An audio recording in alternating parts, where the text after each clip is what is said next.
Have you ever just looked at a piece of character art and thought, how? I mean, how do they get it so perfect, so alive every single time? It really does feel like magic. But what if I told you it's not magic at all? It's a system, and we're gonna unlock it right now. I mean, this is the big question, right? You draw a character you absolutely love, but then you try to draw them again, maybe from a different angle, and something's just off. The proportions are all wrong. The features feel like they're floating around. It is so frustrating, but it's a frustration we're going to solve together, today.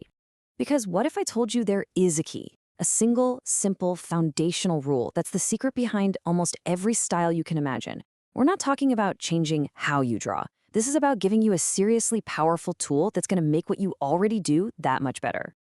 So let's get into it. We're going to break down this one foundational secret. And I'm telling you, it is surprisingly simple, it's incredibly powerful, and it is about to change the way you draw a character's head forever. This is it, right here, the rule of thirds. Now, before you start thinking about rigid formulas, just forget all that. Think of this more like a flexible map. It's a simple guide you put down first, and it makes sure every single feature lands exactly where it's supposed to. It gives you this solid foundation to build your own unique style right on top of. Okay, so how does this actually work?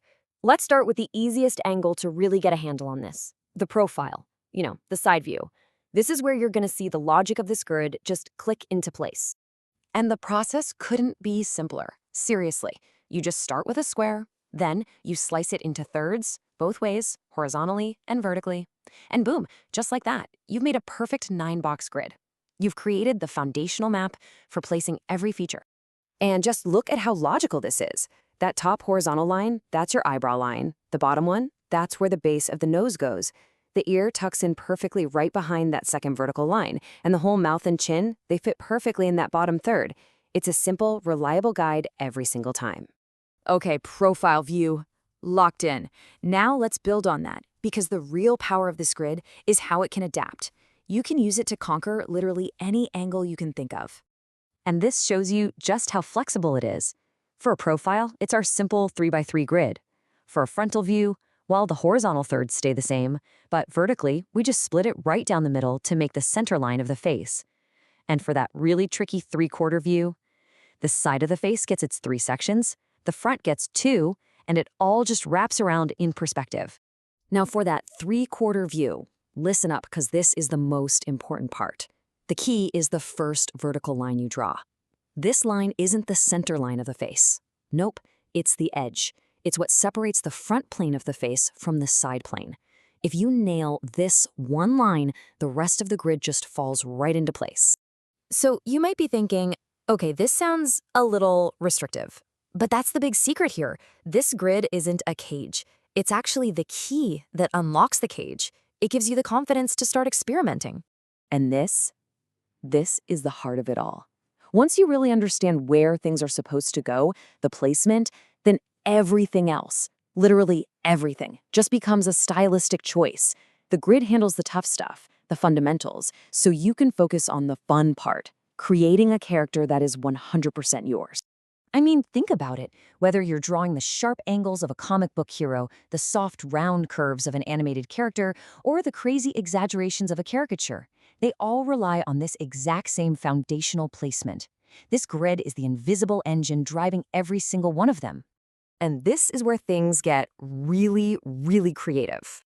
Because it's a mapping system, you don't have to start with a perfect circle. Start with a weird, long oval shape. Then, just apply the rule of thirds to that shape. Your features will still be in the right place relative to each other, and you'll end up with this perfectly balanced, intentional caricature. All right, you've mastered the head. You have the ultimate tool for getting consistency and proportion every time. So now, let's apply that same simple, powerful logic to the rest of the body and learn how to create dynamic, lifelike poses that feel grounded and totally full of energy. I want you to forget about drawing stiff, robotic stick figures. The real secret to a pose that has energy, that has flow, starts with this one simple shape, the swoopy bean. It's this curved, organic shape that immediately sets up a line of action and breathes life into your character before you've even drawn a single arm or leg. So let's break it down. You start with that bean shape, right? Then inside of it, you define the hard parts of the torso. a sphere up top for the ribcage, and a box below for the pelvis. Okay, and the area in between? That is your squish zone. It's the soft tissue of the abdomen that can compress and stretch, and it is the absolute key to making your poses feel real and not like a statue. And look, anatomy does not have to be complicated. Just remember two simple things. Your arms pivot from the collarbone and your legs pivot from the hip bones. If you just understand those two anchor points, you can pose your character any way you can possibly imagine, and they'll always look connected and believable. 3. It all comes back to these simple divisions, doesn't it? The rule of thirds for the face, the three core parts of the torso, the ribs, the abdomen, and the hips. Mastering these simple building blocks, well, that's the foundation of all great character art. So there you have it. You have the mapping system for the head and the blueprint for creating dynamic bodies. The technical secrets? They're not secrets anymore. They're your tools now. So the only question left is, what character are you going to unlock first?